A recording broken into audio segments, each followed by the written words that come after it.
हरे कृष्णा। तो हम कल द्रौपदी के संगठन शक्ति, जुड़ने की शक्ति के बारे में चर्चा कर रहे थे और जैसे उसका जब जन्म हुआ था उस समय उनके जो पिता थे द्रुपद यज्ञसेन महाराज, उनमें दो विरोध भावनाएं थी। एक अपने मित्र द्रोण के प्रति क्रोध, द्वेष और अर्जुन के प्रति गौरव। अर्जुन के महानता को देखकर उनको बहुत आकर्षण हो गया था अर्जुन के प्रति, इसलिए एक ही समय यज्ञ में एक को मारने हेतु और एक को वरण करने हेतु, विवाह करने हेतु और दूसरे को नाश करने हेतु उन्होंने यज्ञ कराया था। और उस यज्ञ भूमि में दोनों साथ, द्रौपदी और धृष्टद्युम्न दोनों साथ में प्रकट हो गए थे। द्रौपदी अपने लोगों के लिए अग्नि, यज्ञ की अग्नि थी।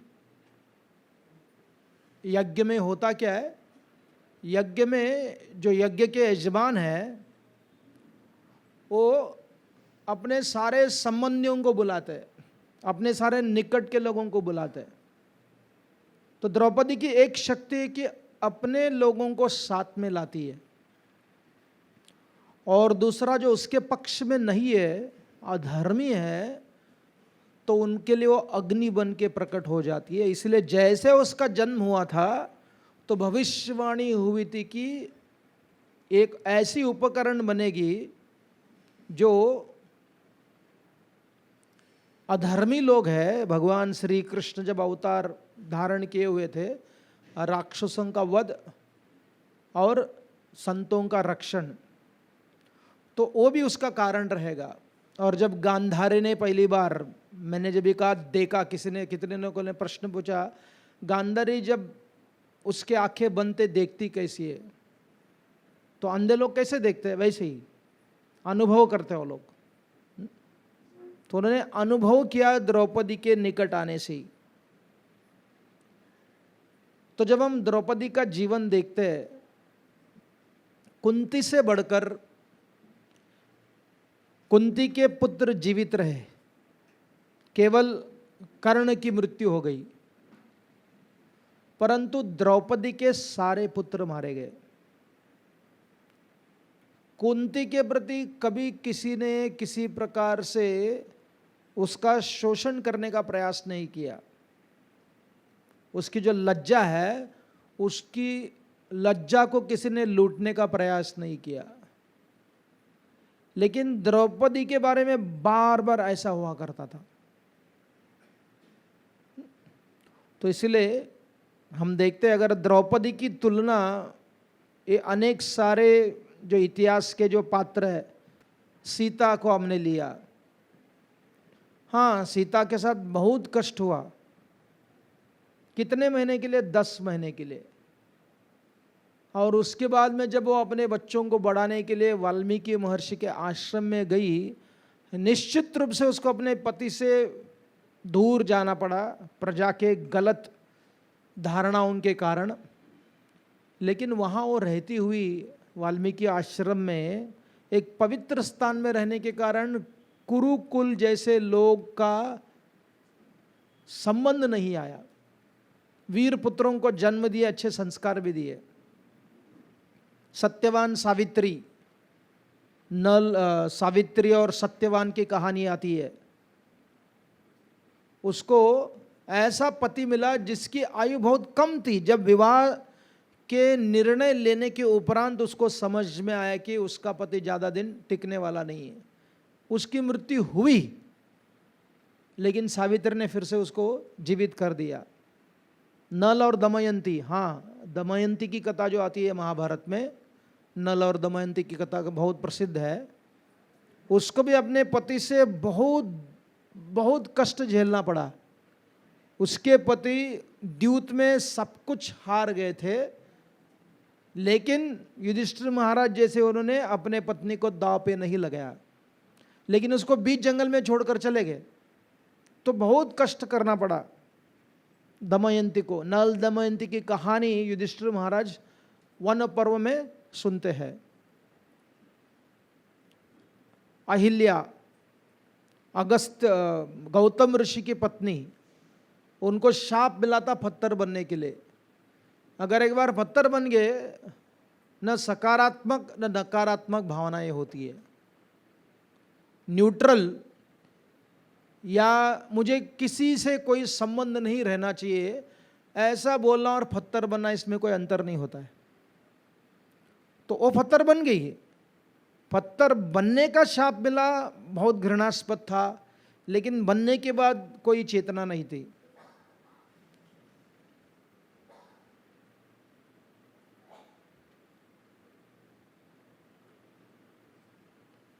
हमने उसके विवाह के बारे में देखा,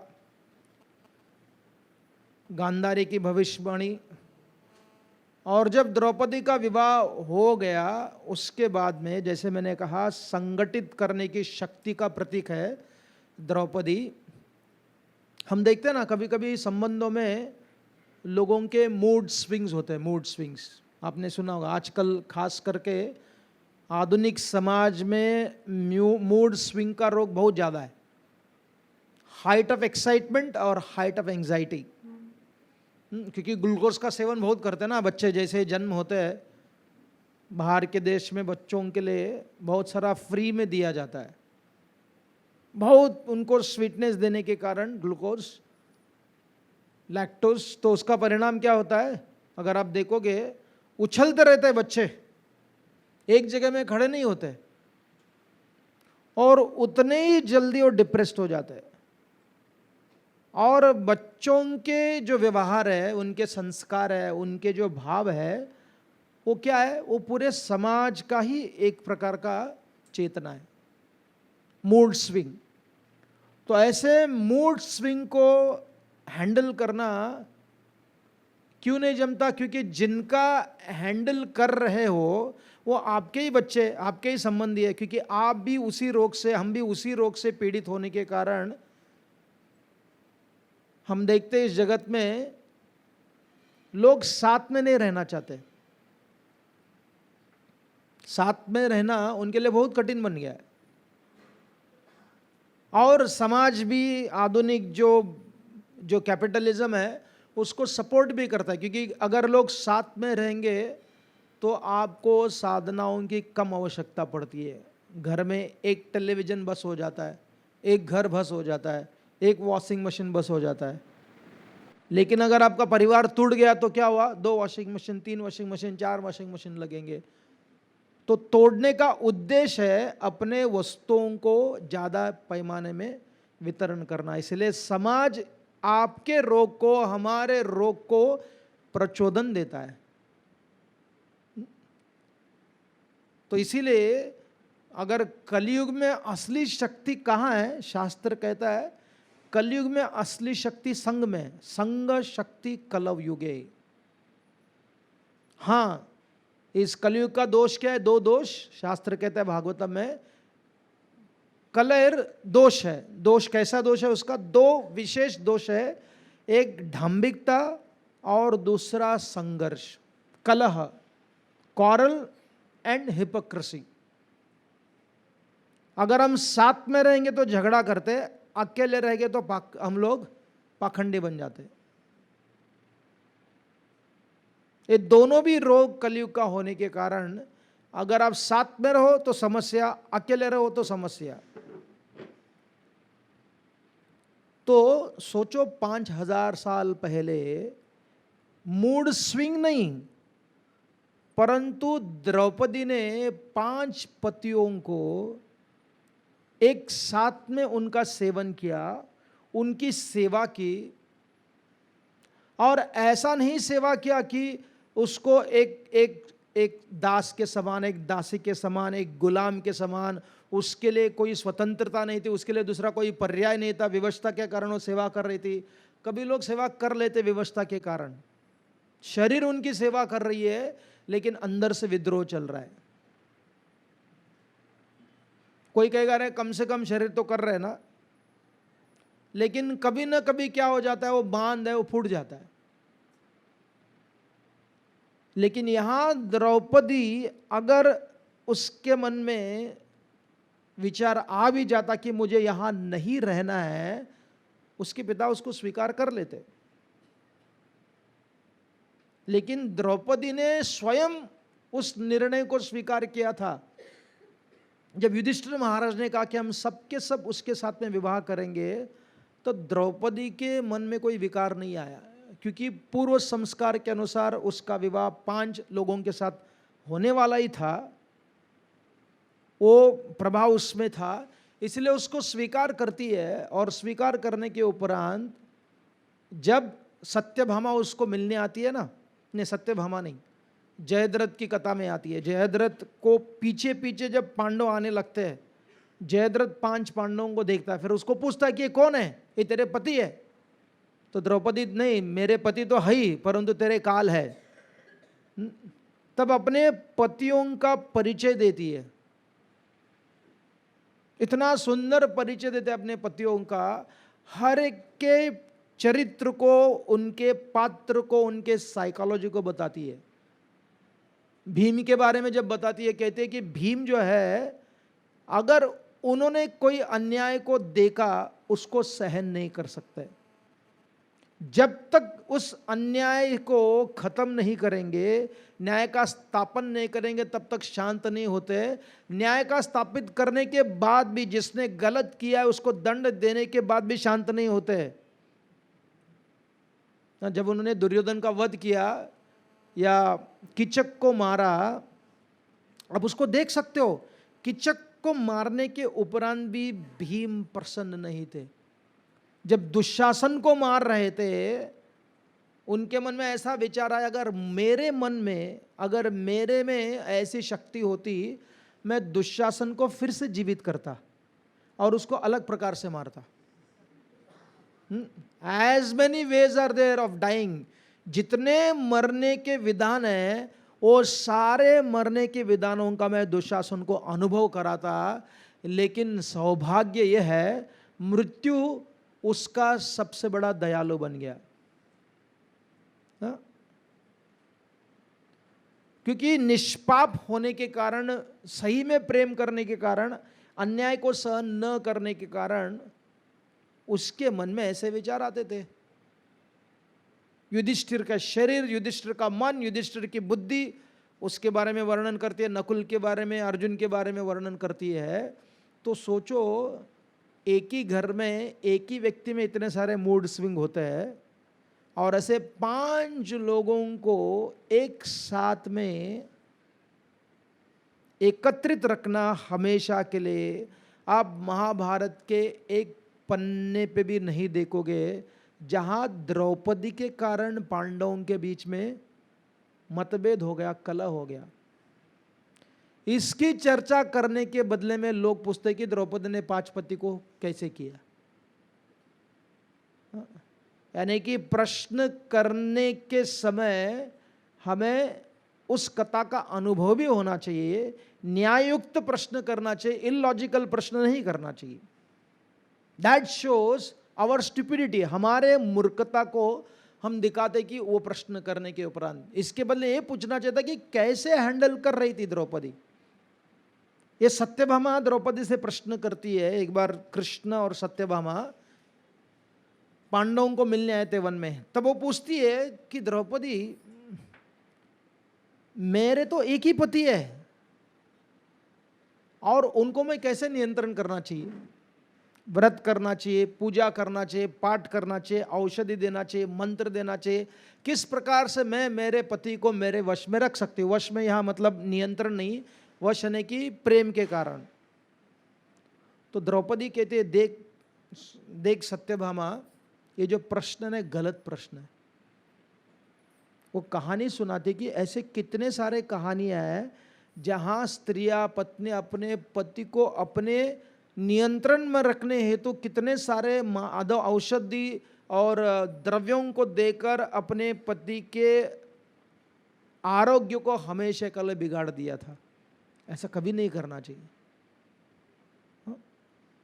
फिर अपने अलग अलग पत्तियों के अलग अलग विचारधाराओं के साथ में कैसी उनकी सेवा करते हैं उसकी वो चर्चा करती है। तो इसलिए द्रौपदी एक संस्कृति का प्रतीक है, एक संस्कृति को प्रतिनिधित्व करती है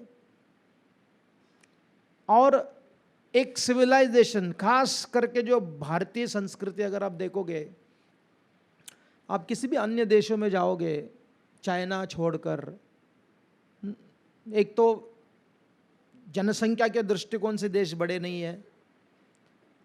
अगर आप यूरोप में किसी भी देश में जाओगे आपको एक ही रंग दिखाई देगा, एक ही प्रकार से पेड़ दिखाई देंगे, वैरायटी है लेकिन डाइवर्सिटी, विविधता इतनी प्रचुर मात्रा में नहीं है जितना भारत में देखते हो।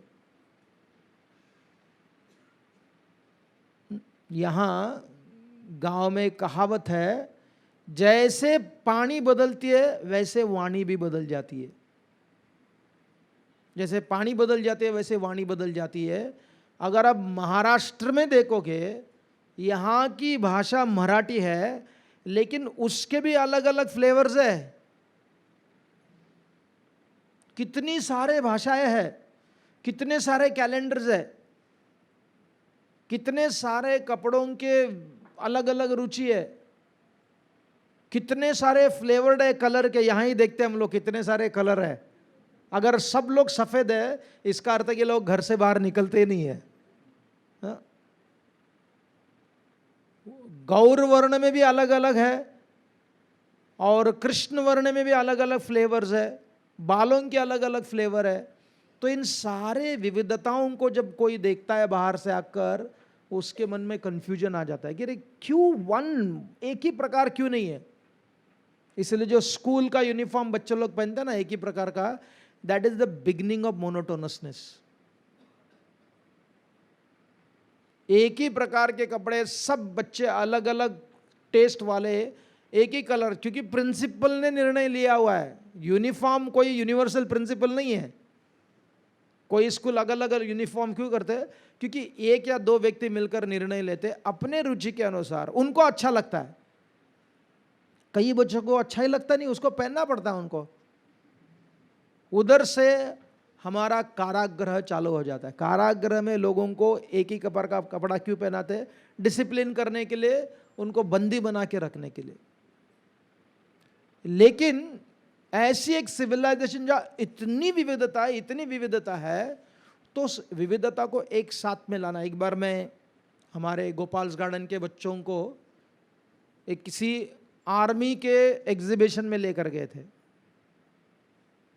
तो बच्चों को एक ऑफिसर ने प्रश्न पूछा, अब देखो कि जितना पंजाबी ही can relate more to the eastern Punjabis, Pakistani Punjabi से जितना रिलेट कर पाता है उतना केरला से रिलेट नहीं कर पाता। जितना कश्मीरी वहां के लोगों से रिलेट कर पाता उतना आंध्रा से रिलेट नहीं कर पाता। बराबर ना?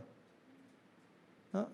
जितना कराची मुंबई से निकट है उससे ज़्यादा मुंबई और Bengaluru, Karachi is more closer to Bombay. Karachi Mumbai से निकट है परंतु मुंबई और बेंगलुरु और भी ज़्यादा अंतर है। तो फिर भी कन्याकुमारी से लेकर कश्मीर तक, जैसे अगर आप इतिहास पढ़ोगे, ब्रिटिश लोग हमेशा कहते हैं कि India was never a country, Bharat ऐसा देश ही नहीं था, एक खंड खंड था, खंड खंड था, खंड खंड था। 550 ऐसे प्रांत थे, राजा लोग थे। तो ब्रिटिश लोग का देन है सबसे बड़ा कि उन्होंने उनको क्या क्या एक गणराज्य दिया, साथ में वो आ पाए। उसके पहले भारत खंड खंड था। और दुर्भाग्यवश इसको मानने वाले जो भी तथाकथित आधुनिक शिक्षण में पढ़ते हैं ना, थोड़ा सा सोशल साइंस पढ़ेंगे गंभीरता से, जो इतिहास को गंभीरता से पढ़ेंगे, वो सबके सब लोग इसको मानते हैं, वो बहस करने लगते हैं।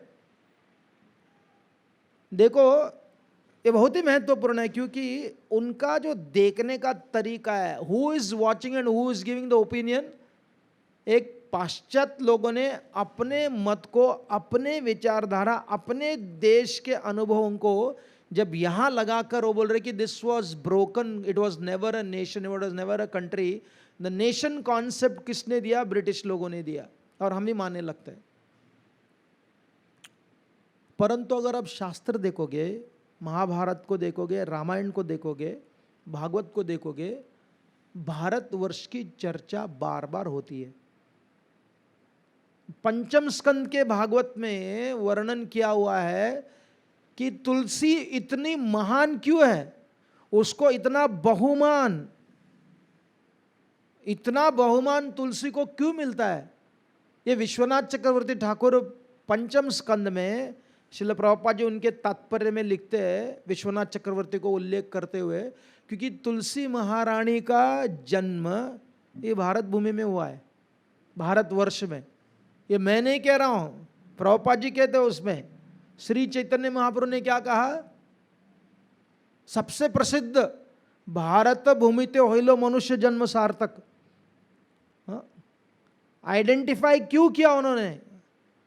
एक भारत भूमिते होइलो मनुष्य, जिसका जन्म भारतवर्ष में हुआ है, उसको क्या करना चाहिए? अपने जीवन को सार्थक करना चाहिए और दूसरों को इसके बारे में ज्ञान देना चाहिए। What is that Bharat? Is it a political unity? ये क्या राजकीय यूनिटी है? नहीं।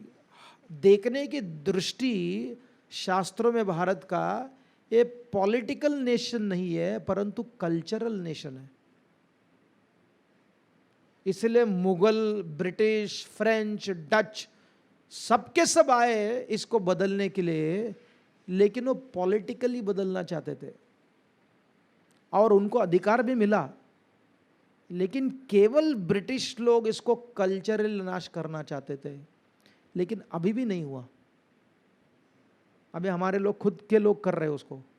हाँ, तो कल्चरल यूनिटी था। इसलिए जब शंकराचार्य जी कालड़ी से, जो केरला में एक छोटा सा गांव है, वहां से जब वो कश्मीर में गए थे, अगर आप श्रीनगर में जाओगे, वहां शंकराचार्य जी का मंदिर है, बहुत सुंदर मंदिर है। यानी कि 2000 साल पहले जब वो गए थे, ऑलमोस्ट 2000 ईयर्स, कहाँ से गए थे? केरला से गए थे। केरला वालों का कश्मीर से क्या संबंध है? कोई संबंध नहीं। जियोग्राफिकली, लैंग्वेज वाइज, वहाँ का वातावरण, आपको एक भी नारियल पेड़ दिखाई नहीं देगा।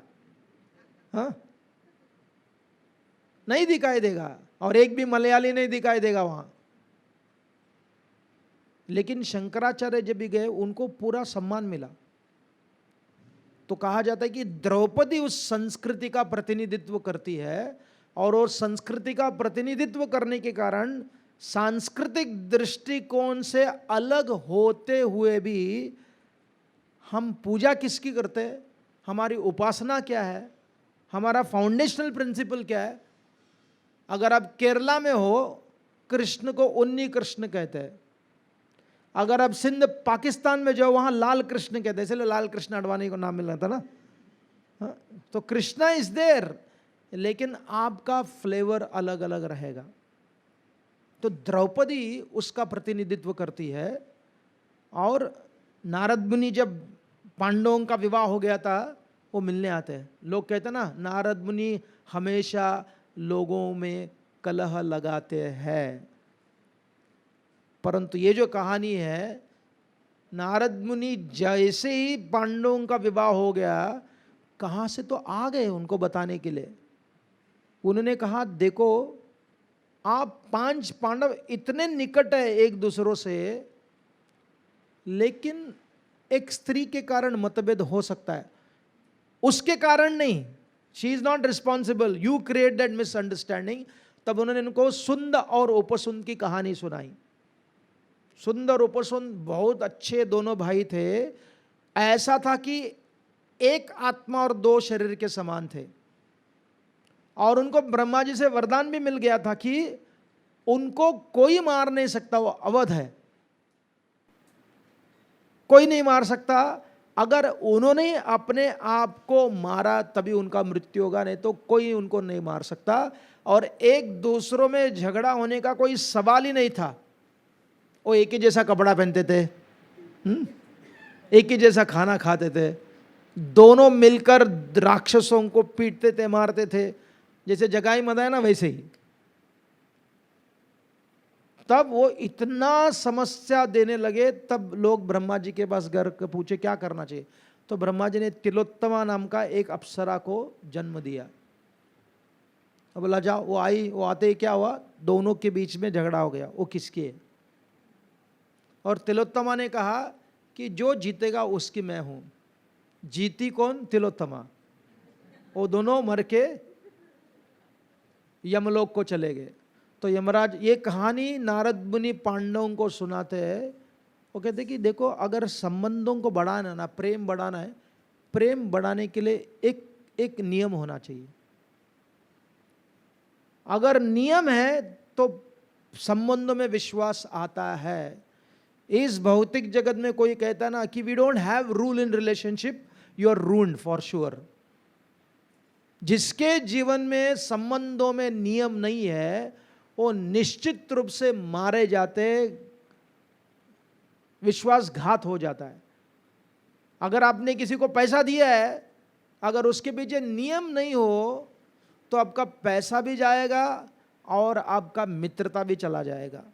ये नारद मुनि पांडवों को बता रहे हैं, और पांडवों ने उस नियम का पालन इतना अच्छा से किया द्रौपदी को लेकर, इसलिए कभी उनके जीवन में कोई समस्या नहीं आई।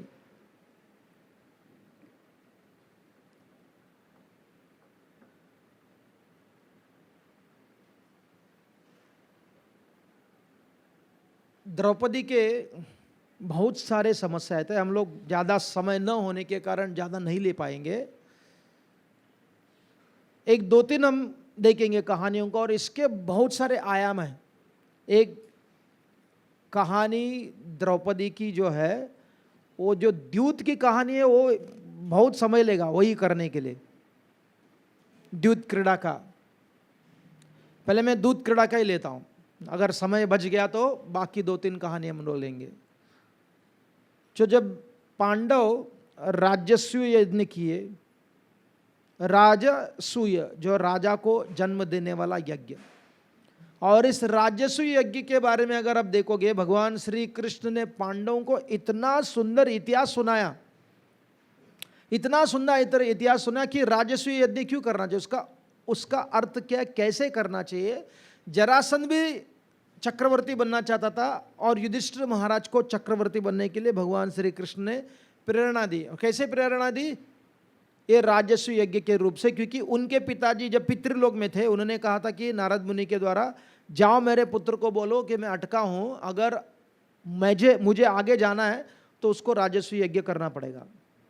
तो युधिष्ठिर महाराज ने भगवान कृष्ण को बोला, उनसे पूछा मुझे करना चाहिए इस यज्ञ को। तो कृष्ण इतिहास सुनाते, पहले पूरे भारतवर्ष का इतिहास सुनाते, और उसमें एक सबसे महत्वपूर्ण मुद्दा ये था कि जो जरासंध नहीं करना चाहता। जरासंध क्या करना चाहता था, वो अकेला मगध में रहते हुए सबको नियंत्रण करना चाहता था, सारे के संस्कृति को नाश करना चाहता था, और अपने संस्कृति को थोपना चाहता था सबके ऊपर। He wanted to politically control. परंतु युधिष्ठिर महाराज कैसे नियंत्रण करना चाहते थे, भगवान उसको इतना सुंदर समझाते हैं। और एक सबसे महत्वपूर्ण विषय ये था, जो चक्रवर्ती राजा बनेगा वो वहाँ की संस्कृति को बदलेगा नहीं, वहाँ की पूजा विधान को नहीं बदलेगा, वहाँ के अन्न पान भोजन ये अलग अलग विधि होते उसको नहीं बदलेगा, उनके प्रति अपना गौरव प्राप्त करेगा, उनमें सांस्कृतिक प्रभाव डालेगा। और उसके लिए थोड़ा सा युद्ध करना पड़े, कैसे युद्ध करे, उनके रिसोर्सेज को नाश करने के लिए नहीं, परंतु उनके जो एक्स्ट्रा रिसोर्सेज है उसको पांडवों को दे। तो उन्होंने इस यज्ञ किया, और उसका परिणाम क्या हुआ, कहां कहां से लोग आए उस यज्ञ में भाग लेने के लिए, अपने आप को भाग्यशाली समझ रहे थे। और केवल उन्होंने कर नहीं लाया, कर के बदले में, कर के साथ में भेंट भी लेकर आए। ऐसे ऐसे भेंट लेकर आए और उस भेंट को एकत्रित करने का उत्तरदायित्व दुर्योधन को दिया था। तो क्या हुआ, उसके पेट में बहुत जलन हो गया, और जब अपने पिता को आकर वो कहता है कि जब से मैंने पांडवों की समृद्धि देखी है उस दिन से मेरी नींद उड़ गई है। और वो कहता है कि जो समाधानी होता है, जो संतुष्टि होता है, उसका अर्थव्यवस्था बिगड़ा हुआ रहता है। अर्थ को प्राप्त करने के लिए क्या करना चाहिए, हमेशा व्यक्ति को असंतुष्ट रहना चाहिए। वो इकोनॉमिकल सिस्टम को बताता है। फिर धृतराष्ट्र उसको पूछते मुझे क्या करना चाहिए, फिर बोला उनको युद्ध के लिए बुलाओ, उनके साथ हम जुआ खेलेंगे। जब विदुर को बोलते हैं कि आप जाकर पांडवों को बुलाना चाहिए द्यूत के लिए, तब विदुर जी अपने धृतराष्ट्र को समझाते कि देखो ये द्यूत है, ये सबको नाश करेगा, इसमें मैं केवल नाश को ही देखता हूं, इसमें सारा कुरुकुल नाश हो जाएगा, ऐसे आप कार्य मत कीजिएगा। परंतु धृतराष्ट्र का नहीं, कुछ नहीं होगा, कुछ नहीं होगा। देखो जैसे पांडव कृष्ण के एक उपकरण थे, द्रौपदी और युधिष्ठिर महाराज। विदुर भी यमराज का अंश है और युधिष्ठिर महाराज भी यमराज का अंश है। दोनों में अंतर क्या है, विदुर जब यमराज का अंश बनते हैं वो उपदेश देते हैं, परंतु जब युधिष्ठिर महाराज यमराज का अंश बनते हैं वो संहार करते हैं। जब लोग विदुर के बातों को नहीं मानेंगे तब युधिष्ठिर महाराज सामने आ जाएंगे, और जैसे युधिष्ठिर महाराज सामने आ जाएंगे तो क्या होगा, लगता है कि उनको युद्ध नहीं करना है, युद्ध नहीं करना, युद्ध नहीं करना, युद्ध नहीं करना, ऐसे कहते कहते बहुत भयानक युद्ध हो जाता है। तो इंग्लिश में कहा जाता है कि Vidur is a disciplining energy of Yamraj and Yudhishthir is a destructive energy of Yamraj. अगर उपदेश काम नहीं किया तो संहार काम करेगा। इसलिए रुद्र शक्ति का दुर्भाग्यवश आज के समाज में कम है। जो अच्छे लोग रुद्र शक्ति का उपयोग करते ही नहीं है, उनको लगता है प्रेम से सब कुछ हो जाता है। प्रेम से सब कुछ नहीं होता, प्रेम के साथ में न्याय की भी आवश्यकता होती है। इसलिए अगर आप देखोगे हर एक योद्धा, जब अर्जुन जयद्रथ को मारने के लिए जा रहा था, कृष्ण उसके साथ में थे, परंतु उन्होंने किसकी उपासना की, शिव जी की उपासना की। किसके लिए उपासना किया, अगर शिव शक्ति नहीं हो तो संहार नहीं होता। योद्धा को नाश करने के लिए, योद्धा छोड़ो, एक डॉक्टर को भी रुद्र शक्ति की आवश्यकता पड़ती है। इमरजेंसी में सर्जरी करना हो, उसको फाड़ना पड़ता है, सर्जरी करनी पड़ती है। हाँ? तो कोई कहेगा ऐसा नहीं करना चाहिए, सर्जरी करने से उसका शरीर का शेप बदल जाएगा, वो सब दाग आ जाएगा। अरे दाग क्या, आदमी मर जाएगा। अगर उसको जीवित रखना है तो आपको क्या करना पड़ेगा, संहार करना ही पड़ेगा। हमारे कितने ऐसे ब्रह्मचारी है, उनके शरीर पर लंबे लंबे जैसे भीष्म को मार्क था ना, वैसे ही है। क्यों, क्योंकि उनको सर्जरी करना पड़ा था। तो संहार शक्ति का उपयोग ही बहुत ही महत्वपूर्ण होता है। तो युधिष्ठिर महाराज वो अप्रत्यक्ष रूप से उनको करना पड़ा था।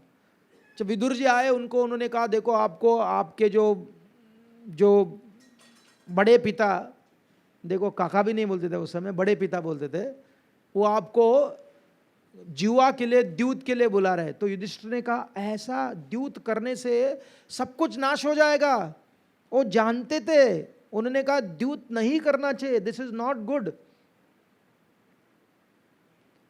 विदुर ने कहा देखो ये आपके बड़े पिता का आह्वान है, आपको बुला रहे। तो युधिष्ठिर महाराज गए वहां जुआ खेलने के लिए, और जैसे शकुनी को देखा, वो कौरव की ओर से जुआ खेल रहा था।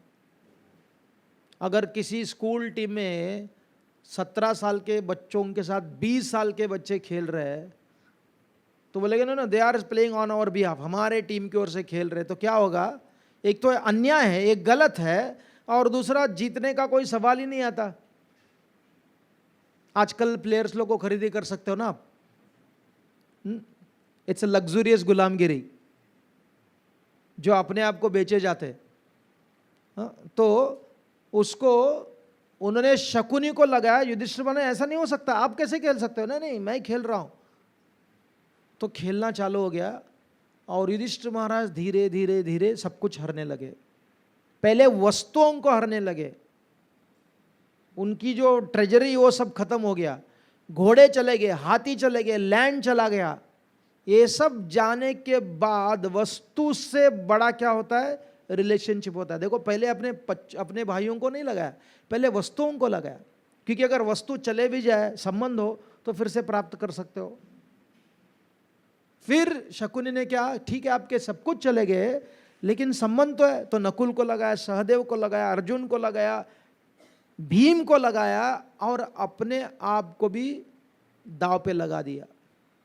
और सब हारने के बाद शकुनी ने कहा, देखो आप अपने आप को समझ रहे हो कि अब सब कुछ हार गए, लेकिन अभी भी आपके पास एक चीज है, वो है आपकी पत्नी, उसको अब दांव पे लगा सकते हो। जब उसको दांव को लगाने की बात आ गई और विदुर जी ने आक्षेपण किया, बोले सब नाशे, अभी भी आपके पास समय है। जब दुर्योधन का जन्म हुआ था विदुर स्पष्ट बोलते थे, लेकिन जो बोलते थे उसको क्रिया में लाने की शक्ति उनमें नहीं थी। बोलना एक होता है और करना दूसरा होता है। He was able to speak at least. और उन्होंने कहा, धृतराष्ट्र देखो, इस पुत्र को अगर आप अभी भी त्यागोगे तो सारा कुरुकुल बच सकता है। लेकिन धृतराष्ट्र इतने आसक्त हो गए थे, वो अपने बाजू वाले से पूछते थे क्या हो रहा है, मैच कैसे चल रहा है, मेरा टीम जीत रहा है कि नहीं। ऐसी चेतना थी। जब युधिष्ठिर महाराज को बोला द्रौपदी को दांव पे लगाओ, युधिष्ठिर महाराज ने द्रौपदी को दांव में लगाने के लिए तैयार हो गए। यहां युधिष्ठिर महाराज को जब अगर आप पढ़ोगे, महाभारत में सुनोगे, आपका खून खवलने लगता है। जो नल महाराज ने अपने पत्नी दमयंती के लिए नहीं किया, फिर युधिष्ठिर महाराज कैसे अपने पत्नी को दांव पे लगा सकते हैं? केवल दांव पे नहीं लगाया, दांव पे लगाते समय उसके सौंदर्य को, उसके शरीर के हर एक अंग को सबके सामने वर्णन करने लगे, उसके शरीर का वर्णन करने लगे, उसके मानसिकता का वर्णन करने लगे, उसके बुद्धि का वर्णन करने लगे, उसके अच्छे गुणों का वर्णन करने लगे और दांव पे लगा दिया। That is the lowest of the low point अगर मनुष्य दृष्टिकोण से देखा जाए। लेकिन एक ऐसी कोई शक्ति थी, यहां असली में ऐसी कोई शक्ति थी, वो उनको विवश कर रही थी ऐसा करने हेतु। और जब द्रौपदी को दांव पे लगा दिया, द्रौपदी परास्त हो गई। तब क्या हुआ, दुर्योधन ने कहा अभी द्रौपदी हमारी दासी हो गई है, तो इसलिए उस दासी को यहां बुला कर लाओ। और उसके पहले विदुर जी ने एक बहुत बड़ा बॉम्ब स्फोट कर दिया। उन्होंने क्या कहा कि ये जो खेल है, खास करके द्रौपदी को दांव पे लगाना, ये अवैध है, क्योंकि द्रौपदी किसी की नहीं है। क्योंकि युधिष्ठिर महाराज पहले दास बन गए, जो दास बना हुआ है वो दूसरों को कैसे स्वामित्व, दूसरों के प्रति उसका स्वामित्व कैसे हो सकता है? वो पहले हार गए। पहले हारने के कारण द्रौपदी को दांव पे लगाने का उनका अधिकार नहीं है। सो द्रौपदी अभी भी फ्री है, ऐसे विदुर जी ने कहा। ये सुनते ही दुर्योधन आदि डर गए। उन्होंने कहा जाओ प्रतिकामी जाओ और द्रौपदी को नीचे लेकर आओ, वो हमारी दासी हो गई है और उसको ही ये प्रश्न करना चाहिए, क्या युधिष्ठिर महाराज द्रौपदी को दांव पे लगा सकते या द्रौपदी फ्री है? जब प्रतिकामी नाम का एक सूत गया, द्रौपदी से मिला और उन्होंने कहा देखो माते, आप द्यूत में हार गई हो, आप दासी बन गई हो, तो पहला प्रश्न द्रौपदी ने उनसे पूछा, ऐसे कैसे हो सकता है? क्या मेरे पति के पास दूसरा संपत्ति नहीं था जिसमें दाव लगाने के लिए? मुझे दाव पे लगाया? तो तब द्रौपदी के मन में क्या आया? उन्होंने कहा, देखो प्रतिकामी, हर एक के जीवन में, वो बूढ़ा हो या बालक हो या वृद्ध हो या जवान हो, सबके जीवन में समस्या आती है, परंतु जो धर्म का पालन करता है उसका हमेशा कल्याण ही होगा। इसलिए अब जाकर सारे वरिष्ठों से पूछो, सारे बुजुर्गों से पूछो, सारे बड़े बड़े लोगों से पूछो, क्या द्रौपदी पहले हार गई या पहले युधिष्ठिर महाराज अपने आप को हार गए? इस प्रश्न का जब तक उत्तर नहीं मिलेगा तब तक मैं नीचे नहीं आ सकती हूं, क्योंकि मैं रजस्वला हूं। तो प्रतिकामी भागा, क्योंकि वो साधारण व्यक्ति था। उसने जाकर सबके सामने प्रश्न पूछे, कोई उत्तर नहीं दिया। किसी ने पूछा, युधिष्ठिर महाराज से प्रश्न पूछो, युधिष्ठिर महाराज उसका उत्तर नहीं दे पाए। फिर से दुर्योधन बोला, उसको बोलो ये प्रश्न स्वयं आकर सभा में पूछे। जब फिर से वो आया, उसने कहा, देखो द्रौपदी माते, कि आज से कुरुकुल का नाश निश्चित हो गया है। ये लोग आपको सबके बीच में बुलाना चाहते हैं, इसलिए उनका नाश निश्चित है। तो मैं क्या करूं अभी? द्रौपदी ने कहा, नहीं, मैं नहीं आ सकती। आप जाकर वही प्रश्न फिर से पूछो। जब तक इस प्रश्न का उत्तर नहीं मिलता तब तक मैं कुछ निर्णय नहीं ले पाऊंगी। जब प्रतिकामी फिर से नीचे आया तो दुर्योधन समझ गया। उन्होंने सब बोला दुशासन को, ये जो मूर्ख प्रतिकामी है वो भीम के गदा से डरता है। अरे मूर्ख, तुझे भी डरना चाहिए था। ये डरता, इसलिए तुम क्या करो, तुम जाओ द्रौपदी को खींच कर नीचे लेकर आओ। वो बहुत विनयी भाई था ना दुशासन, अपने बड़े भाई का मानता था। वो गया और जोर जोर से हंसने लगा। उसने कहा, द्रौपदी तुम दासी हो गई, तुम दासी हो गई, तुम दासी हो गई, तुम अभी दुर्योधन की बन गई। और उन्होंने उसको जबरदस्ती से उसके बाल पकड़ लिए। उसके बाल पकड़ने लिए जब द्रौपदी वहां जितने स्त्रियां थी राज परिवार की, उन स्त्रियों के पास आश्रय के लिए भाग रही थी, परंतु उन स्त्रियों ने कोई प्रतिकार नहीं किया। तो द्रौपदी को जैसे उसके बालों को पकड़ लिया तो द्रौपदी ने कृष्ण का स्मरण किया, तुरंत कृष्ण का स्मरण किया। लेकिन उसने उसको पकड़कर खींचने लगा। देखो दुशासन इतना शक्तिशाली है, उसको खींचकर वो नीचे लेकर आने लगा। द्रौपदी उसको बताने लगी, तुम ऐसे कैसे कर सकते हो?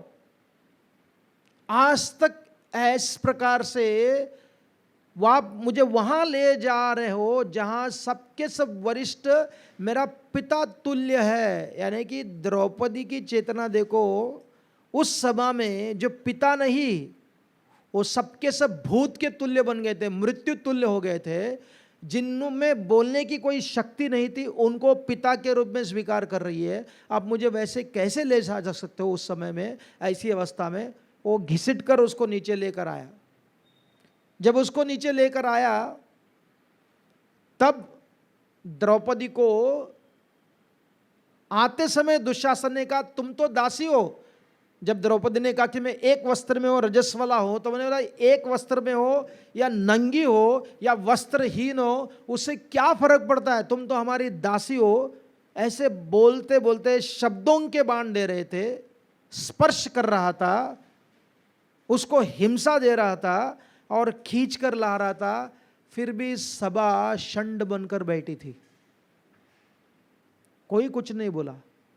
और जब द्रौपदी नीचे आई और द्रौपदी ने यही प्रश्न सबके सामने प्रस्तुत कर दिया, किसी ने उत्तर नहीं दिया। तो द्रौपदी पूछती है, क्या इस सभा में भीष्म, द्रोण, कृपाचार्य, विदुर, ये सबके सब शक्तिहीन बन गए? कोई बात ही नहीं कह रहा है, कोई बोल ही नहीं रहा है। उस समय भीष्म के बाद जाकर वो प्रश्न करती है, क्योंकि युधिष्ठिर महाराज ने द्रौपदी को उत्तर नहीं दिया। जब भीष्म को प्रश्न करती है कि भीष्म पितामह आप ही बताएगा धर्म क्या है, क्या मैं पहले हार गई या युधिष्ठिर पहले हार गया? जो हरा हुआ है, जो दास बन गया है, क्या दूसरों को दांव पे लगाने का उसको अधिकार है? ये प्रश्न द्रौपदी ने भीष्म से पूछा। भीष्म ने कहा द्रौपदी देखो, धर्म इतना सूक्ष्म है, इतना सूक्ष्म है कि सही क्या है गलत क्या है कहना बहुत ही कठिन है। उन्होंने कहा कि धर्म के अनुसार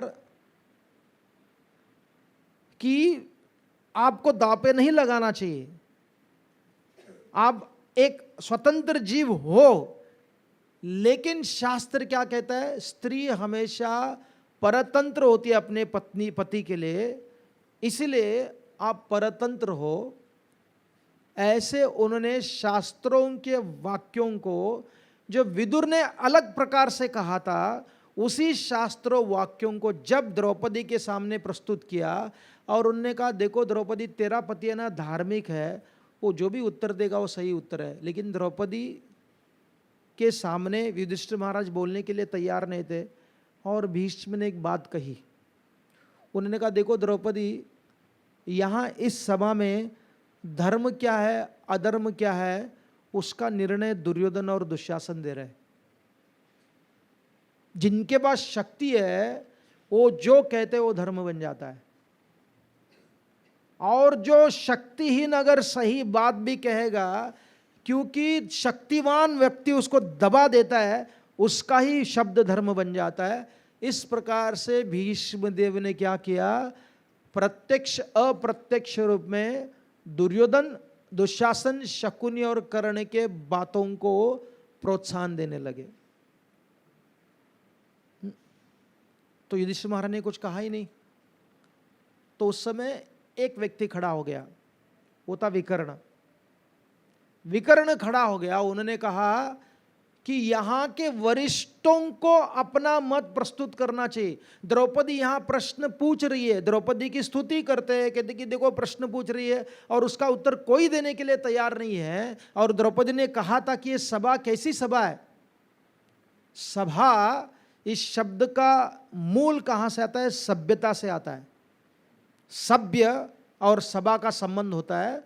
सभा यानी कि कैसी सभा होती है? जहाँ सभ्य लोग एक साथ में आते हैं, उसको सभा कहा जाता है। जो पत्थर मारने वाले, गाली देने वाले, गलत चीज करने वाले, आग लगाने वाले, वो सभा नहीं होता, वो गुंडागर्दी होती है। वो कहते कि इस सभा में अगर कोई वृद्ध नहीं है वो सभा नहीं है, अगर वृद्ध धार्मिक नहीं है वो वृद्ध नहीं है, और धार्मिक व्यक्ति सत्य वाला नहीं है फिर वो धर्म नहीं है। तो विकर्ण खड़ा हो गया, उन्होंने कहा अगर कोई भी नहीं बोल रहा है तो मुझे बोलना ही पड़ेगा, क्योंकि सत्य को सबके सामने प्रस्तुत करना होगा।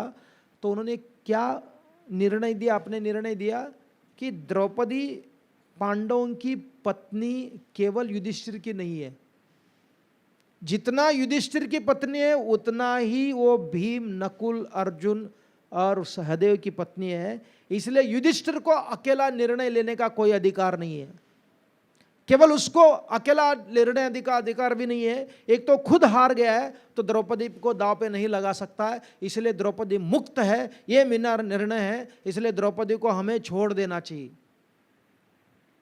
जब सबके सामने ऐसे बोलने पर कर्ण पागल सा हो गया, ही वेंट मैड। उसने कहा ए मूर्ख, तुम हो इतना छोटा सा बच्चा।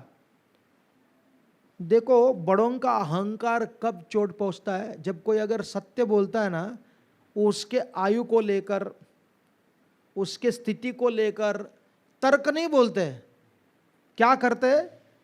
वो केवल एज डिफरेंस को बोलते हैं, बारिश के बारे में बोलते हैं, सीजन के बारे में बोलते हैं, सत्य के बारे में नहीं बोलते हैं। सत्य आयु से संबंधित नहीं है, सत्य स्थिति से संबंधित नहीं है, सत्य धन और निर्धन से संबंधित नहीं। सत्य का इन सबसे कोई संबंध नहीं होता। सत्य स्वतंत्र है, निरपेक्ष है, वो सापेक्षित नहीं है।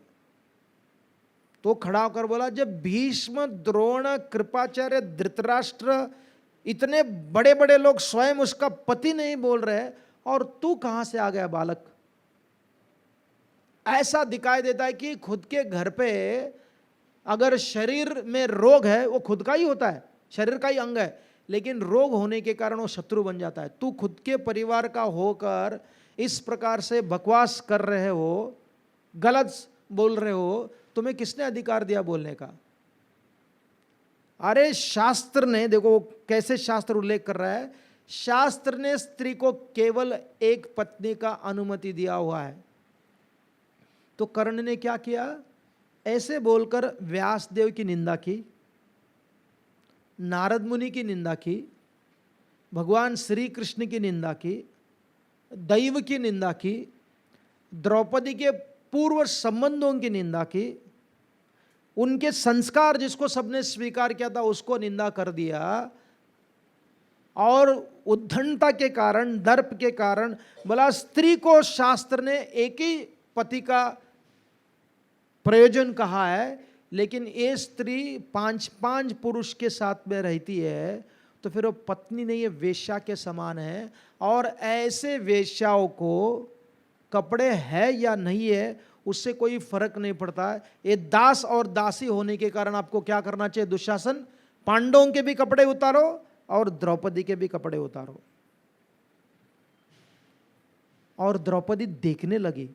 देखो तभी भी द्रौपदी अपने दृष्टि को डालती है, और उन्होंने क्या देखा, जब अपने दृष्टि डाला तभी उस दृष्टि में देखा केवल 4 को छोड़कर, दुशासन, शकुनी, कर्ण और दुर्योधन को छोड़कर सबके सब रो तो रहे थे, उनके आंखों से अश्रुओं की धारा बह रही थी, लेकिन आंखों से जो अश्रुओं की धारा वो शस्त्र में परिवर्तित नहीं हुआ, वो शाप में परिवर्तित नहीं हुआ, वो केवल रो रहे थे। इसलिए प्रभुपाद जी कहते हैं ना, जो केवल रोता है और कुछ सक्रिय कार्य नहीं करता वो सबसे नीच बन जाता है, अधम बन जाता है। Lamentation without action is the sign of lowest order of life.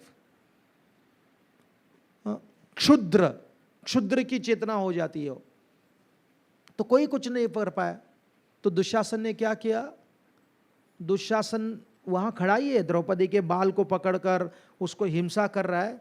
उन्होंने उसके कपड़ों पे हाथ लगाया उसको नग्न करने के लिए। द्रौपदी का प्रश्न का उत्तर किसी ने दिया ही नहीं। भीष्म ने उत्तर दिया और क्या कहा, माइट इज राइट। जो बृहस्पति के शिक्षा को जानते थे, शुक्र नीति को जानते थे, परशुराम जी के शिष्य थे, इतने अच्छे गुण थे, उनके मुंह से शब्द क्या नहीं निकला कि जो शक्तिशाली है वही जो कहता वो धर्म है। इसलिए बार बार हम देखते हैं, धर्म अगर केवल तत्व के रूप में रह गया, व्यवहार के रूप में नहीं आया, धर्म केवल किताबों का ही एक श्रृंगार बन जाता है। इसलिए धर्म को भी शक्तिशाली बनना ही पड़ता है। प्रभुपाद जी ने कहा था ना, किसी ने पूछा वाई यू बिल्ड टेम्पल्स, बोले जंगल में अगर मैं बैठता आप लोग आते मेरे पास। मैंने कुछ प्रदर्शन किया, प्रदर्शन है कि मैंने कुछ आपको सिस्टम्स, सुविधाएं बनाई, इसलिए आप आने लग गए। अन्य जगह में वो चाणक्य पंडित को कहते हैं कि एक दरिद्र के पास कितना ही गुण क्यों ना हो, उसका सबसे बड़ा अवगुण क्या है, दरिद्रता। दरिद्रता उसके सारे गुणों को नाश कर देता है। इसलिए दरिद्रता ये सरलता का संकेत नहीं है। ये सोचना कि simplicity is equal to poverty, ये मूर्खता है। जो दरिद्र है उसके मन में कभी न कभी विवशता के कारण गलत करने की भावना निश्चित रूप से आई जाती है। विकर्ण ने सत्य बोला, लेकिन वो सत्य को मार दिया गया। बोला सब बड़े लोग नहीं बोलते, तुम क्या बोल रहे हो। और उसके बोलने के कारण और खतरनाक निर्णय लिया गया कर्णों के द्वारा। उसके पहले उसके मन में नहीं आया था। उन्हें बोला इसको तो नंगा है, ये तो स्त्री वेश्या के समान है, इसके पास कपड़े है या नहीं है, इसको भी नंगा करो और पांडवों को नंगा कर दो। पांडव ने खुद अपने उत्तरी अंग को उतार के रख दिया। पुरुष अपने उत्तरी अंग को उतार के रख सकता है, लेकिन जो राज रानी है, जिसको कुंती ने आशीर्वाद दिया था कि हर यज्ञ में तुम वहां विराजमान होगी, इतने सारे राजस्वी यज्ञ हो गए, इतने सारे अश्वमेध यज्ञ हो गए, उसमें आपकी पूजा भी होगी। ऐसे द्रौपदी जिनको साधारण लोग नहीं देखते थे। अगर आप विजय विठल जो मंदिर है हम्पी में, वहाँ जो संगीत के खंबे हैं, आपने देखा अभी आजकल बजाने नहीं देते, क्योंकि लोग बजा बजा कर वो खंबे सब जीर्ण हो गए, क्योंकि लोग सोचते नहीं सेंसिटिविटी न होने के कारण।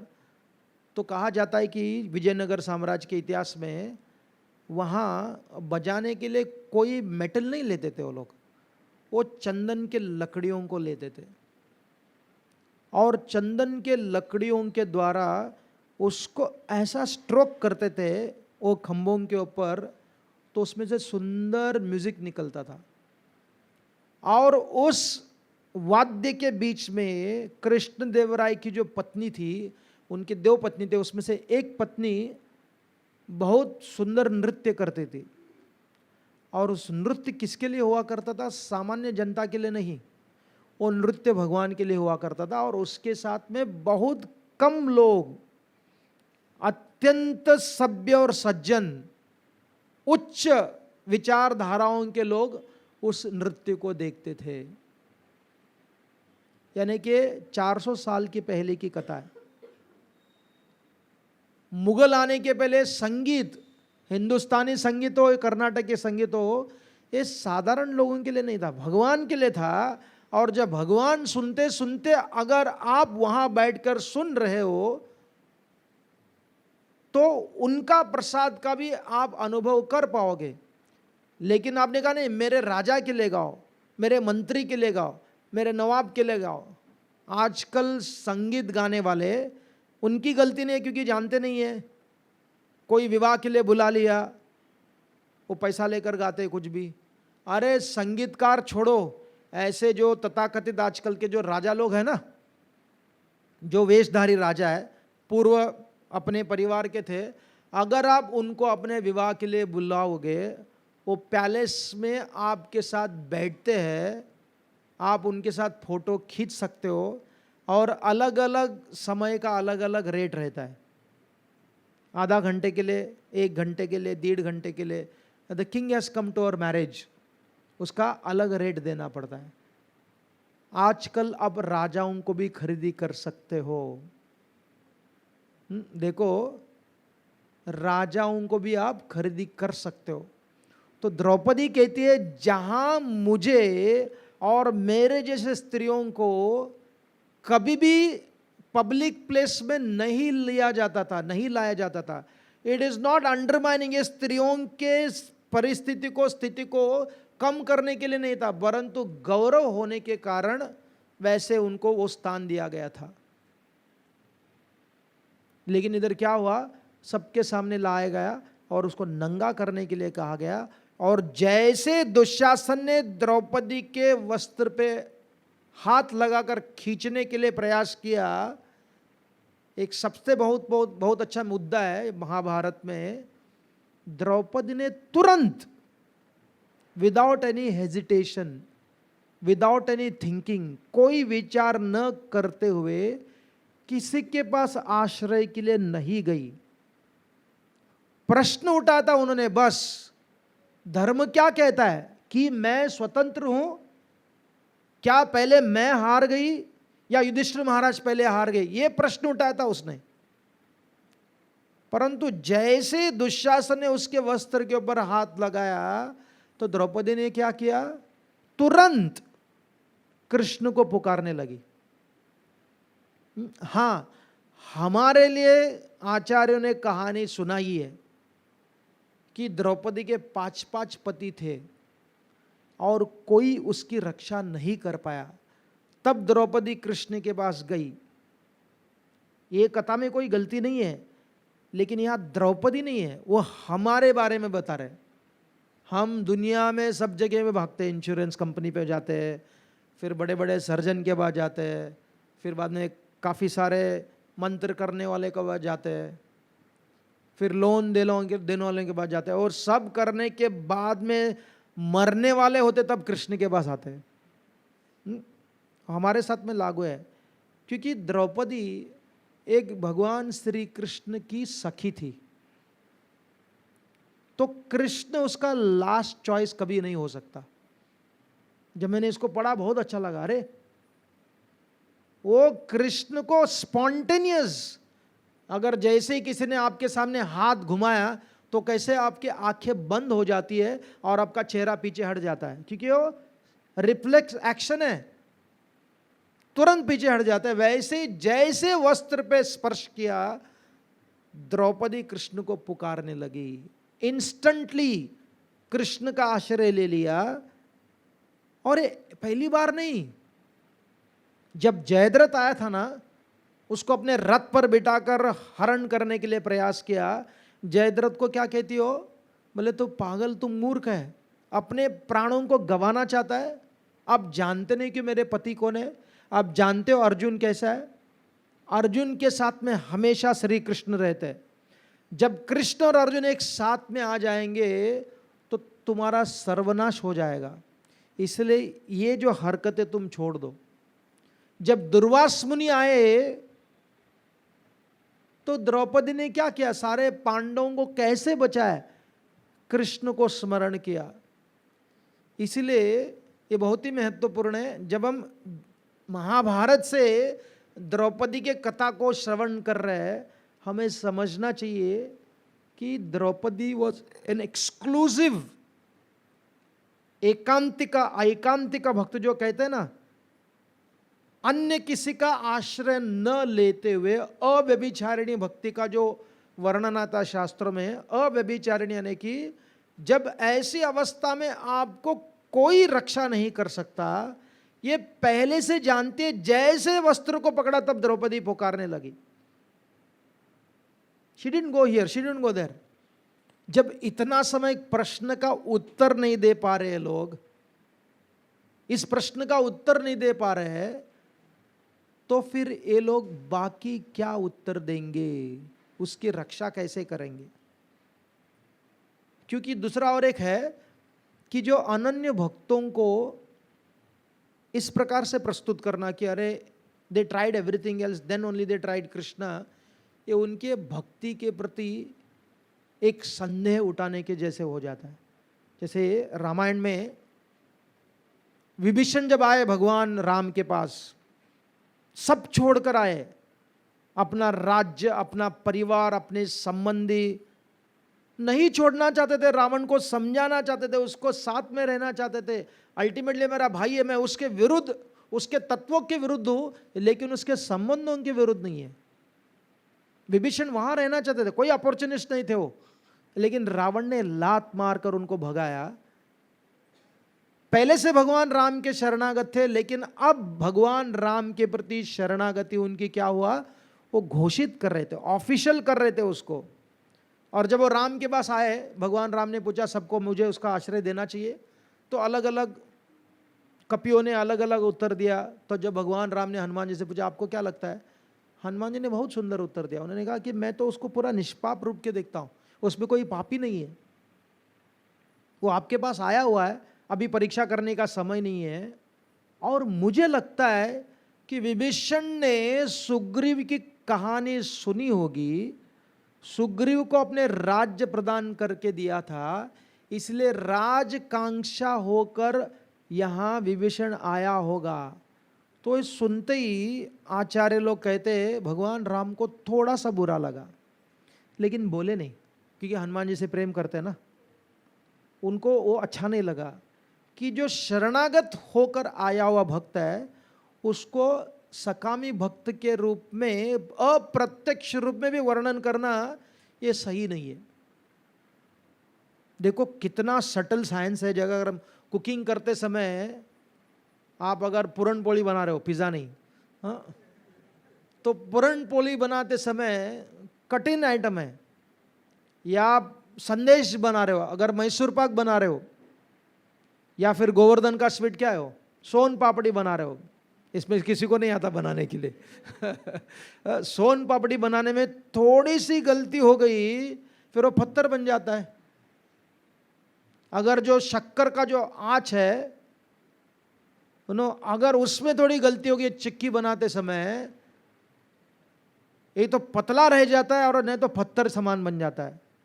देखो एक छोटा सा गलती करने के कारण एक वस्तु, एक रसोई का जो वस्तु है उसको बनाते समय कितना संवेदनशील होना चाहिए।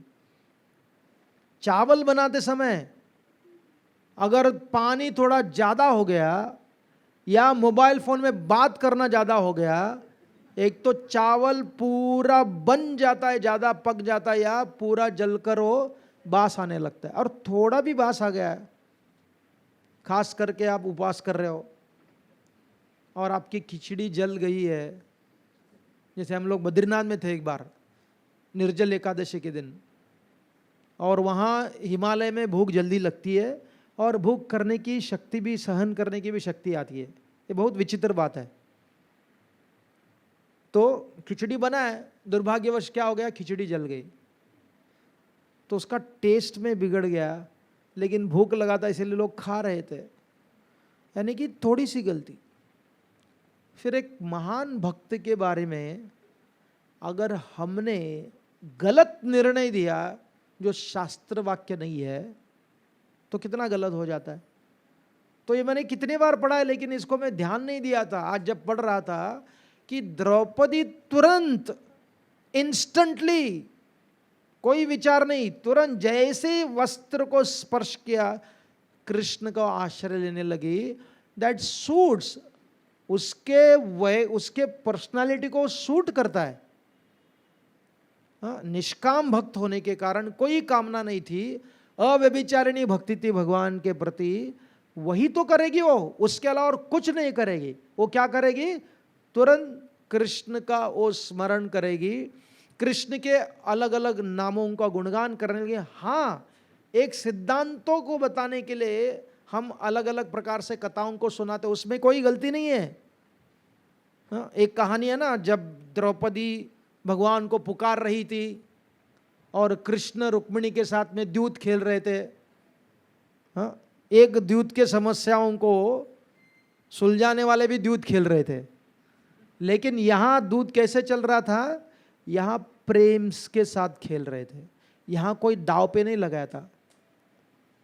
तो भगवान हारते जा रहे थे, तो रुक्मिणी ने पूछा, अरे आप जीतते क्यों नहीं हो? तो कृष्ण ने कहा, मन नहीं है, मेरा मन और अन्य जगह में किधर है, क्या हो रहा है?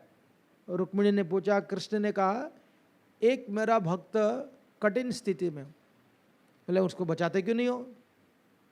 कृष्ण ने कहा, क्या करूं, मैं जा नहीं सकता हूं। बोले आप कैसे नहीं जा सकते हो?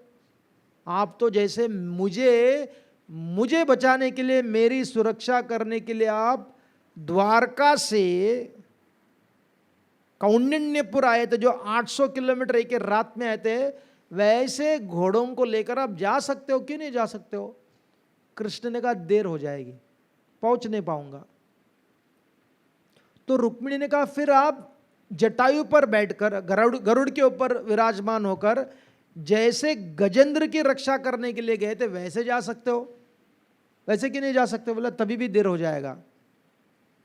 फिर उन्होंने कहा, जैसे ध्रुव महाराज ने आपकी पूजा की, आप उसके हृदय में परमात्मा के रूप में थे, तुरंत बाहर प्रकट हो गए, वैसे तुरंत प्रकट हो सकते हो। कृष्ण ने बोला, अंदर से बाहर आने के लिए भी देर हो जाएगा, हाँ? ये लेट हो जाएगा। तो ऐसे बोलते बोलते अचानक भगवान ने क्या किया, छलांग लगाया, बोला रास्ता बन गया, मैं जा रहा हूं।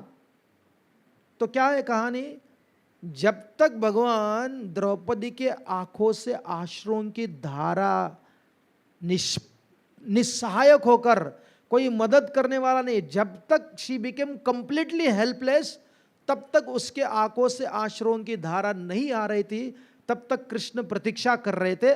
ऐसी वे लोक कथा है, सुंदर कथा है, खुद सुंदर कथा है, लेकिन ये क्या कथा कहता है, महाभारत के दृष्टिकोण से देखा जाए, नहीं प्रतीक्षा, तुरंत हम जब हरिनाम की महिमा सुनाने के लिए खास करके चौपाटी में 1000 बार कहानी सबसे ज़्यादा राधा गोपीनाथपुर ने बताया, पिंजड़ा और पोपट और द्रौपदी की कहानी।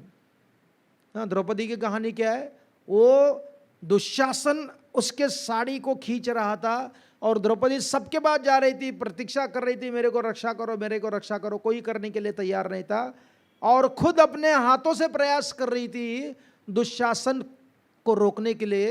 लेकिन शक्तिहीन अबला द्रौपदी कैसे आप को बचा सकती है, क्योंकि शक्तिवान दुशासन उसके साड़ी को खींच रहा था, कैसे बचा सकती है। तब उसने क्या किया, हम कहते कि उसने अपने दांतों से साड़ी को मुंह में रखा, अपने आप की लज्जा रखने के लिए, और एक हाथ, दोनों हाथ से ऊपर किया। तो कहते कि देखो अभी भी she is thinking about her protection, दोनों हाथ के साथ में सब कुछ छोड़ देना चाहता। जब उसके दांत से साड़ी निकला और हरे कृष्ण महामंत्र का जप किया, हरे कृष्णा कृष्णा कृष्णा हरे हरे, हरे राम राम राम हरे हरे, तब कृष्ण आए। तो बोलो हरे कृष्णा करके हम लोग चौपाटी में सबको हरे कृष्ण मंत्र करवाते हैं। दैट इज गुड, ऐसा ही बोलना चाहिए। लेकिन जब हम द्रौपदी का इतिहास को समझना चाहते हैं, तो बार बार मैं क्यों दोहरा हूं, क्योंकि बार बार सुना है ना, ब्रेन वॉश करना चाहिए। द्रौपदी इंस्टेंटली एक ही क्षण में वो कृष्ण का स्मरण करती है, और कृष्ण वहां आते हैं। कैसे आते हैं, वस्त्र के रूप में आते हैं। और हमारे वैष्णव आचार्यों ने कहा है कि यहां द्रौपदी की महानता क्या है। द्रौपदी की महानता यह है, शरणागति में आप दूसरों के साथ अपने संबंधों को काटते नहीं हो, तोड़ते नहीं हो। सर्वधर्मान परित्यज्य मामेकम शरणम व्रज, इसका अर्थ ये नहीं है कि आप अपने सारे संबंधों को तोड़कर केवल कृष्ण के पास इस प्रकार से जा रहे हो कि सबको गाली दे रहे हो, सब बेकार है, कोई संबंध यहां, सब बोझा का लक्षण है, ऐसे नहीं। उसकी शरणागति एक्सक्लूसिव थी कृष्ण के प्रति, लेकिन साथ में उसके जीवन में जो भी संबंध दिए गए थे कर्तव्य बुद्धि के साथ में, उन संबंधों को द्रौपदी ने कभी तोड़ा नहीं। ये जो हार्मोनाइजिंग रिलेशनशिप है ना, सारे संबंधों को समीकरण करना, एकीकरण करने की कला द्रौपदी ने जो हस्तगत कर लिया था, इसलिए आचार्य कहते हैं, बहुत सारे वैष्णव आचार्य, जैसे रामायण का हृदय क्या है, विभीषण शरणागति, और महाभारत का हार्ट क्या है, द्रौपदी शरणागति। She had all the reason, उसके पास सब कुछ कारण थे अपने संबंधों को अपने पतियों के साथ तोड़ने के लिए। वो सारे पतिगण सबके सब एक दृष्टि से नपुंसक बन गए थे, धर्म का कारण दे रहे थे, बात भी कर रहे थे। जब भीम को गुस्सा आ गया ये सबके बीच में, एग्जैक्टली कब हुआ, तो भीष्म ने बोला, अरे ये जो हाथ है ना, युधिष्ठिर के हाथ, इन हाथों से उन्होंने द्यूत खेला है, जुआ खेला है, इन हाथों को मैं जलाना चाहता हूं। नकुल सहदेव, मुझे थोड़ा आग लेकर आओ, इसको मैं आग लगाता हूं। तो अर्जुन ने कहा, भीम आप क्या कह रहे हो, आपको ऐसा नहीं कहना चाहिए। कौरव लोग यही तो चाहते हैं कि हमारे में भेद को जाते हैं, अगर हमारे में भेद हो गया तो उनकी विजय हो जाएगी, ऐसा नहीं बोलना चाहिए। तो भीम तभी भी बोलते हैं कि अर्जुन तू तो बालक के समान हो, तेरे कारण और युधिष्ठिर के कारण मैं कर नहीं पा रहा हूं, मैं क्या करूं, मैं धर्म से बांधा हूं। कौन सा धर्म था जिससे आप बांधे गए थे? सबसे बड़ा धर्म क्या था कि द्रौपदी जैसी महान भक्त, एक वैष्णवाचार्य ने कहा है, युधिष्ठिर महाराज के मन में जो विचार आया और सारे भीष्म द्रोण सबने क्या सोचा, द्रौपदी को कैसे हम स्वतंत्र कर सकते हैं। अल्टीमेटली अगर उसको स्वतंत्र किया जाए, उसका पत्नीत्व का नाश हो जाएगा। अगर परतंत्र करोगे वो दासी बन जाएगी। दोनों में से सबसे बड़ा पाप क्या है? उनके मन में विचार चल रहा था to be independent of her husband, अपने पति से अलग हो जाना उसके सर्वनाश का कारण बन जाएगा। इसलिए द्रौपदी को बार बार कहना कि वो पत्नी है, वो पत्नी है, पत्नी है, पत्नी है। उसके पत्नीत्व की रक्षा होगी, उसका शील जाने पर भी। डायरेक्टली ने नेवर सेड, लेकिन अप्रत्यक्ष रूप में इसी चीज को बोल रहे थे। यानी कि सबके सब धर्म से, तथाकथित धर्म से बद्ध थे, लेकिन सबसे महत्वपूर्ण धर्म क्या है? जीव दया, उसका नाश हो गया था। दूसरा वैष्णव सेवा, उसका नाश हो गया था। ये सोचना कि युधिष्ठिर महाराज को, भीम को, नकुल, सहदेव, अर्जुन को कि द्रौपदी हमारी पत्नी है, that is a secondary character of the living entity. प्रथम कैरेक्टर क्या है? वो कृष्ण की सेविका है, कृष्ण की भक्त है। केवल कृष्ण की भक्त ने, कृष्ण की सखी है। ऐसे कृष्ण की सखी को रक्षा करने के लिए जैसे जटायु ने अपने प्राणों को अर्पण कर दिया था सीता की रक्षा करने के लिए, ऐसे एक भी तैयार नहीं हुए। इसलिए सबके सब वहां जितने भी लोग थे, जो भी उसको देख रहा था, जो उसको सुन रहा था, वो सबके सब मृत्यु दंड के योग्य थे और सबको मृत्यु दंड मिला। लेकिन द्रौपदी ने क्या किया? द्रौपदी ने अपने संबंधों को नहीं तोड़ा। उसके मन में अपने पति के प्रति, उनके पात्र के प्रति कोई कड़वाहट निर्माण नहीं हुआ। लेकिन इसका अर्थ नहीं कि वो सब कुछ सहन करती रही। पब्लिक प्लेस में उन्होंने अपने पति के बारे में कुछ नहीं कहा, लेकिन जब प्राइवेटली जब व्यक्ति युधिष्ठिर महाराज के साथ में, उन्होंने बहुत शुद्धिकरण किया उनका, और केवल ऐसे भावनात्मक गाली देकर नहीं, बल्कि शास्त्रों को बोलते हुए। तो फिर भगवान ने साड़ी दी, दुशासन गिर गया नीचे, फिर से प्रश्न आया। प्रश्न तो चालू है, प्रश्नोत्तर कार्यक्रम रुका ही नहीं। कभी कभी प्रश्नोत्तर होता है ना, चर्चा हो जाती है। वो चर्चा क्या होता है? It's like a coffee table पर बैठकर हम लोग चाय पी रहे। हम लोग चाय नहीं पीते, लेकिन आजकल डिकैफिनेटेड टी पीने लगे ना लोग। हाँ, तो उसको पीते पीते अगर हम चर्चा करेंगे, अगर उस चर्चा में तीव्रता नहीं है, वो चर्चा केवल चर्चा ही रह जाता है। फिर से चर्चा होने लगी, और उसके बीच में युधिष्ठिर महाराज, दुर्योधन ने क्या कहा? दुर्योधन ने द्रौपदी को अपने जांघें दिखाई, बोला आकर इधर बैठ। तब भीम क्रोधित हो गया। दुशासन के प्रति उन्होंने व्रत लिया कि मैं उसका खून पीऊंगा, दुर्योधन के जांघों तोड़ दूंगा।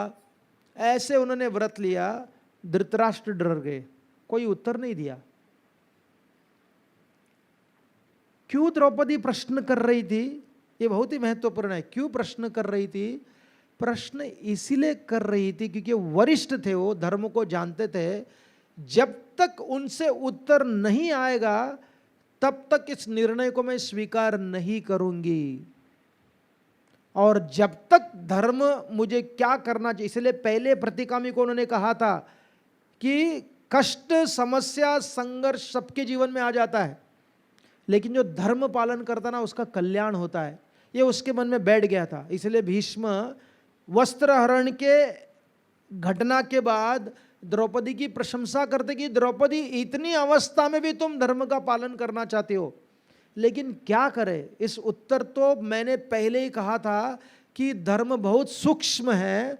तुम स्वतंत्र हो या तुम अपने पति के हो, ये मैं नहीं कह सकता हूं, क्योंकि धर्म सूक्ष्म है, इसलिए आप पति को कहो।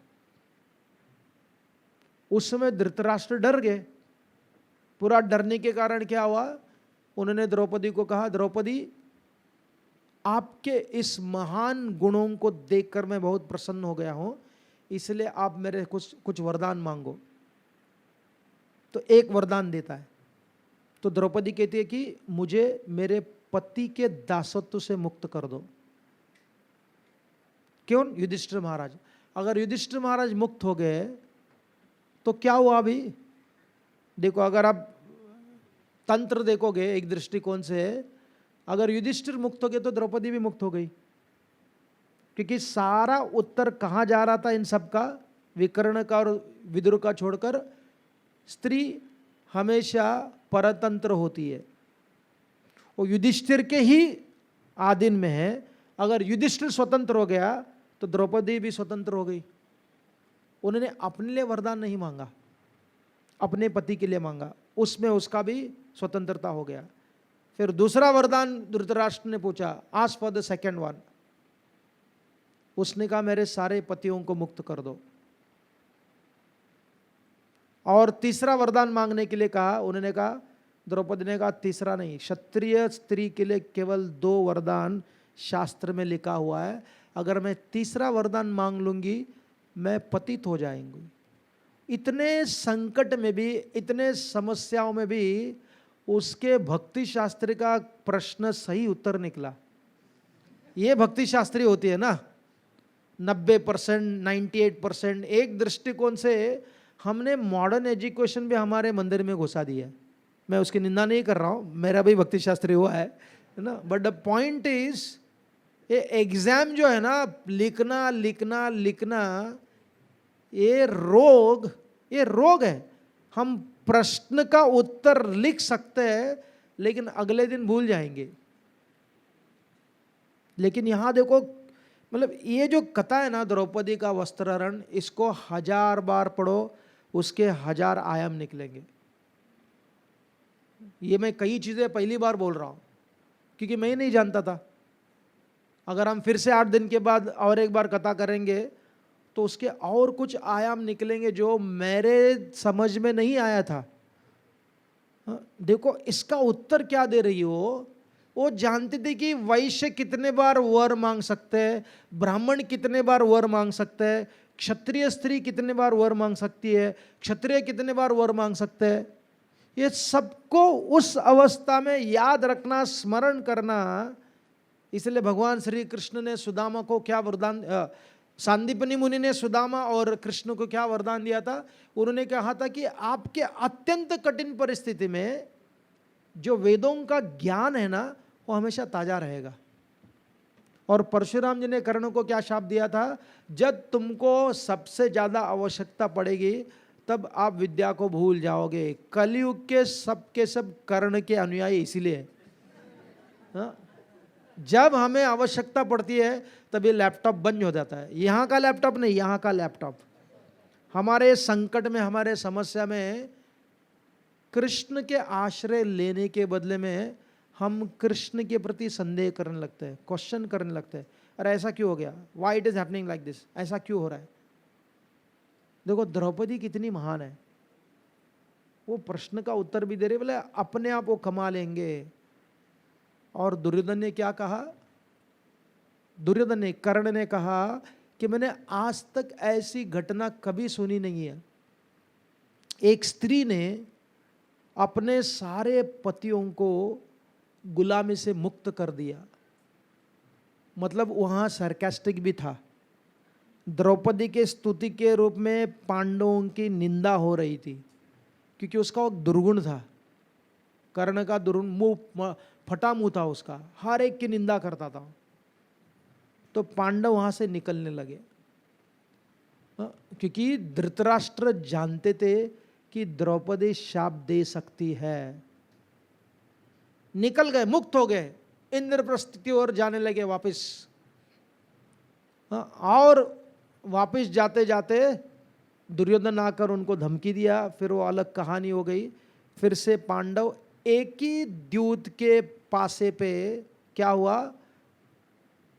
13 साल के लिए उनको वन में जाना पड़ा।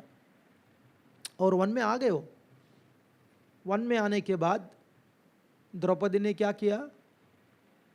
वहाँ वन में जाते समय उसके बाल खुले हो गए थे। जिस बाल को, जो यज्ञ भूमि पर जिसका स्पर्श हुआ था, वो खुले बाल लेकर जा रही थी। युधिष्ठिर महाराज अपने मुख को दिखा नहीं दे रहे थे, एक कपड़े से कवर कर रहे थे।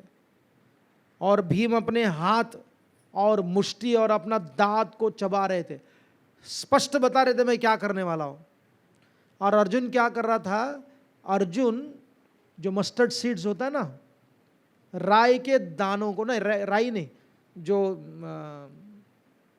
रेती के दानों को अपने हाथ से गिराते जा रहे थे। नकुल ने, सहदेव ने अपने, नकुल और सहदेव दोनों चेहरे को ढक कर जा रहे थे। विदुर से पूछते वो कैसे जा रहे थे, धृतराष्ट्र पूछता है, तो विदुर कहते धृतराष्ट्र को कैसे जा रहे थे आपको समझना है, देखना है, सुनना है। वो सब बताता है कैसे जा रहे थे। बोले इसका अर्थ क्या है?